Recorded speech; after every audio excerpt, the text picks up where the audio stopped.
Close your eyes and take a deep breath. You are home now, and the world outside can wait. Welcome to another episode of Z in History.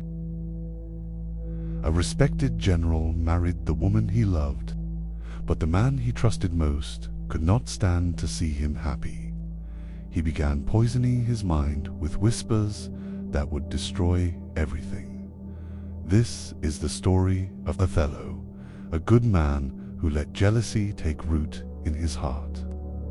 He watched it grow until there was nothing left of the person he used to be.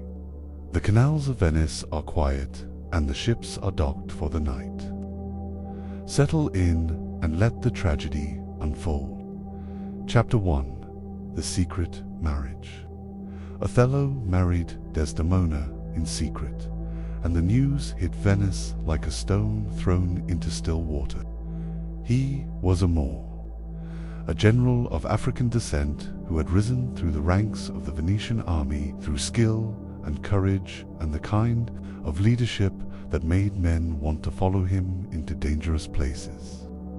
She was the daughter of a wealthy senator, a young woman who had fallen in love with his stories of battle and adventure and the quiet way he carried himself in a room full of people who judged him. Before they met him, her father Brabantio was furious when he found out. He accused Othello of using witchcraft, of forcing his daughter into a marriage she did not want. The matter was brought before the Duke of Venice, and Othello stood in the council chamber with Desdemona beside him and told the story of how they had come to love each other. She confirmed every word. She said she had chosen him freely and that he was her husband by her own will. The Duke ruled in their favor and told Brabantio to accept what he could not change. The marriage was legal and the city accepted it, but the cracks had already begun to show. Brabantio's parting words to Othello were a warning. She deceived her father, he said. She may deceive you too. The words landed softly, but they would echo in Othello's mind for longer than anyone could have guessed. Chapter 2. The Voyage to Cyprus. Word came that the Turkish fleet was sailing towards Cyprus, and Othello was ordered to defend the island. He left for Cyprus that same night, and Desdemona followed shortly after on a separate ship, crossing the sea to be with the man she had chosen against the wishes of her father and the expectations of her city.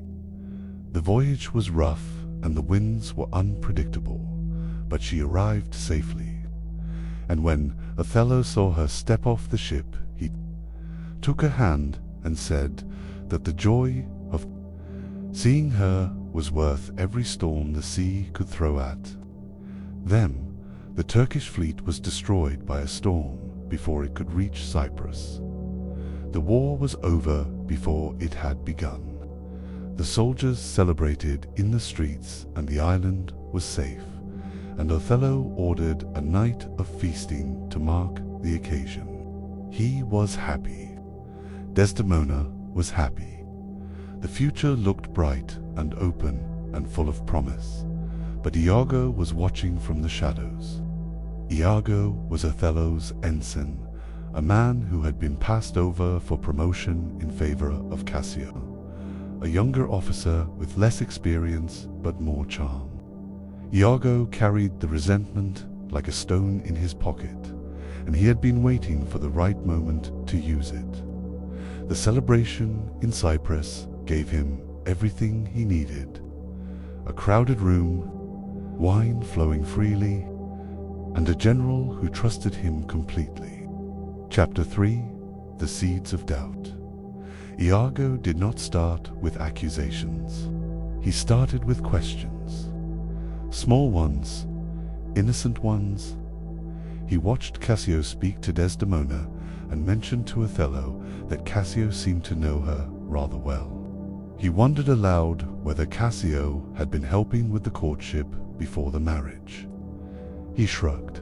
He said it was probably nothing. The best poisoners know that the first dose should be small enough to go unnoticed. Othello laughed it off. Cassio was his friend and his lieutenant. Desdemona was loyal. The idea was absurd, but the question had been asked. The mind has a way of returning to questions that have been asked even when you tell yourself they do not matter. Iago knew this. He had been studying Othello for years. He knew that the general's greatest strength was also his greatest weakness. Othello trusted the people around him. He believed in the goodness of others because he was good himself. The night continued and the wine flowed, and Cassio drank more than he should have. Iago had arranged that too. He had a plan for Cassio. The plan needed Cassio to be drunk and careless and loud. By the end of the night, Cassio had been drawn into a fight with another officer. The fight had drawn blood. Othello had been forced to strip Cassio of his rank in front of the whole garrison. Cassio was ruined, and Iago had not even started on Othello yet. Chapter 4. The Handkerchief. Desdemona had a handkerchief that Othello had given her in the early days of their marriage. It was a small thing made of silk and embroidered with strawberries. Othello had told her that it had been his mother's. He said it carried a kind of magic in its threads. Desdemona treasured it the way any woman treasures a gift from the man she loves. She kept it close. She touched it when she missed him. One day, Desdemona dropped the handkerchief by accident. Emilia found it. Emilia was Iago's wife and Desdemona's servant. She knew what it meant to her mistress, but she also knew that her husband had been asking about it in ways that made her uncomfortable. Iago had mentioned the handkerchief more than once, casually, as if it did not matter. Emilia gave it to him. Iago held the small silk square in his hands. He saw the weapon he had been waiting for. He planted the handkerchief in Cassio's room. Then he went to Othello. He told him that he had seen Cassio wipe his beard with a handkerchief embroidered with strawberries. It was the very same one that Othello had given to Desdemona. He said it with reluctance, as if he did not want to be the one to say it, as if the truth hurt him as much as it would hurt Othello. Othello listened. His face did not change, but something behind his eyes shifted. Iago saw it and knew that the poison was working. Chapter 5. The Proof That Is Not Proof. Othello demanded proof. He told Iago that he would not believe Desdemona was unfaithful without evidence. He said his mind was not so easily swayed by rumors and whispers. Iago agreed. Proof was important, he said. And then he told Othello about a dream that Cassio had supposedly had. In the dream, Cassio had lain with Desdemona. He had spoken words that no man should say about another man's wife. It was not proof. It was a story about a dream. But Othello's mind latched onto it the way a drowning man latches onto driftwood. He asked Iago more questions. Had Cassio said anything else? Had he seen anything else? Iago fed him small details, each one harmless on its own, each one devastating. When added to the pile, Othello began to change. He stopped eating. He stopped sleeping. He walked through the garrison with a grey face and hollow eyes. He saw betrayal in every glance between Desdemona and Cassio. He watched his wife the way a man watches a snake that might strike at any moment. She asked him what was wrong. He told her nothing. The silence between them grew wider and colder with each passing day. The proof was not proof. It was a handkerchief and a dream and a handful of whispered suggestions. But it was enough. It was more than enough. Chapter 6. The Watching and Waiting. Othello watched Desdemona and Cassio together. He saw things that were not there. Every laugh sounded like mockery. Every glance looked like a secret. Every word they exchanged felt like a conspiracy unfolding in plain sight. He was looking for proof of guilt. His mind found it in places where it did not exist. Desdemona tried to help Cassio get his rank back. She mentioned it to Othello more than once. She asked him to forgive the young lieutenant and restore him to his position. To Othello, her persistence looked like something else. She was pleading for Cassio because she loved Cassio. That was the only explanation that made sense to a mind that had already made up its mind. He started having headaches. Terrible ones. They left him dizzy and short. Desdemona tried to soothe him with a cloth on his forehead. He pushed her away. She asked what she had done wrong. He told her she knew perfectly well what she had done wrong. She did not know. She could not know. She had done nothing. Iago watched it all with the satisfaction of a man who had built a machine. He was watching it run exactly as he had designed it. Othello was breaking. Desdemona was confused. Cassio was still alive, which was a problem he would deal with later. The pieces were all in place. Chapter 7.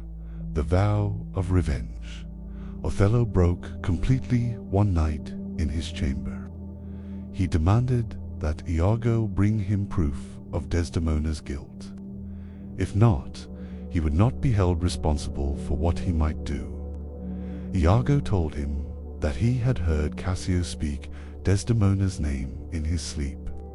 He told him that he had seen Cassio touch her hand in a way that was not proper between a lieutenant and a general's wife. It was enough. Othello fell to his knees and made a vow. He would kill her. He would kill the woman he loved because she had betrayed him. He would kill the man who had stolen her affection. He made Iago swear to kill Cassio. Iago swore with a sincerity that was as false as everything else about him. When Iago left, Othello sat alone in the dark with his head in his hands. He talked to himself about honor and justice and the pain of being betrayed by the person you trusted most. He wept, he raged, he wept again. The man who had led armies into battle and faced death without flinching was being destroyed by a story that was not true. He did not know it. Chapter 8. The Attack on Cassio. Iago arranged for Cassio to be attacked in the street that night. He used Roderigo. Roderigo was a wealthy young man who had been pursuing Desdemona before she married Othello. Iago had been manipulating him for months. He promised that Desdemona would eventually leave Othello for him. Roderigo was a fool, but he was a useful fool. Iago used him the way a carpenter uses a hammer. Roderigo attacked Cassio in the dark. Cassio fought back and wounded Roderigo. Iago stepped out of the shadows and stabbed Cassio in the leg from behind. Cassio fell, screaming. Iago slipped away into the darkness. Iago killed Roderigo before he could reveal the truth. The commotion brought the garrison running. Cassio was carried to a bed. His wound was bandaged. He would live, but he would walk with a limp for the rest of his life. Iago returned to Othello. He told him that Cassio was dead. He said the vow had been fulfilled. Othello nodded and thanked him. He said that there was one more thing that needed to be done. Chapter 9. The Calm Before. Othello went to Desdemona's chamber that night. She was in bed, already half asleep, her dark hair spread across the pillow. He stood in the doorway and looked at her. For a moment, he remembered what it had felt like to love her without suspicion. The memory hurt more than the betrayal. He asked her if she had prayed. She asked him why. He said that he did not want to kill her soul along with her body. She sat up in bed, frightened now, asking what she had done wrong. He told her about Cassio and the handkerchief and the dream. She told him none of it was true. She told him she had been faithful. She told him she had never loved anyone but him. He did not believe her. He could not believe her. The story Iago had built was stronger than the truth. The story had been repeated so many times that it felt real. Othello had stopped listening to his wife. He started listening to the voice in his head. The voice in his head was Iago's voice, and Iago had never told him a single honest word. Chapter 10. The Chamber. Othello killed Desdemona in their chamber. He pressed a pillow over her face while she struggled and pleaded and told him that she loved him. She asked him to let her live until morning. He pressed harder. She asked him to let her pray. He pressed harder still. She stopped moving. The room fell silent. Amelia arrived moments later. She was calling for She was bringing news of the attack on Cassio. She found Desdemona lying still on the bed. Othello stood over her with a face that was empty of everything except exhaustion. Amelia asked what had happened. Othello told her that Desdemona had been unfaithful. He said he had done what honor required. Amelia did not believe him. She had been with Desdemona every day. She had seen how Desdemona looked at Othello. She had seen how she spoke of him. She had seen how she defended him even when he was cold and distant. There was no way that Desdemona had been unfaithful. Amelia started to put the pieces together. The pieces led to her husband. Chapter 11. The Truth Comes Out. Amelia confronted Iago in front of Othello and the other officers. She told them about the handkerchief. She explained how she had found it and given it to her husband. He had used it as the centerpiece of a lie that destroyed 3 lives. Iago told her to be quiet. She refused. He told her again. She kept speaking. She told the whole story. She revealed every manipulation and every lie and every death that had been caused by his bitterness. Iago stabbed her and ran. Amelia fell to the ground, bleeding. She kept speaking. She defended Desdemona with her last breath. She said that Desdemona had been faithful and true. Then she died. Othello looked at the body of his wife. He looked at the body of the woman who had tried to save her, and he understood what he had done. The proof had never been proof. The witnesses had never seen anything. The evidence had been a handkerchief and a handful of lies. He had traded his wife's life for them. He spoke to no one. He walked to the corner of the room where he had hidden a small dagger. Chapter 12. The End of the General. Othello spoke his last words with the dagger in his hand. He told the officers who had gathered that he had loved not wisely but too well. He said he had been a man who trusted the wrong person and paid for it with everything he had. He asked them to remember him as he was before that night. He was a soldier who had served Venice with honor and courage. Not the broken man standing in a room full of bodies. He kissed Desdemona one last time. Then he drove the dagger into his own chest and fell beside her. His hand reached for hers as the darkness took him. Iago was captured and taken away. He would face the punishment that was waiting for him. It would be long and painful, but it would not bring back a single person he had killed. The room was quiet. The candles burned low. The general and his wife lay together on the bed. They were separated in life by a lie, and reunited in death by the truth that had come too late.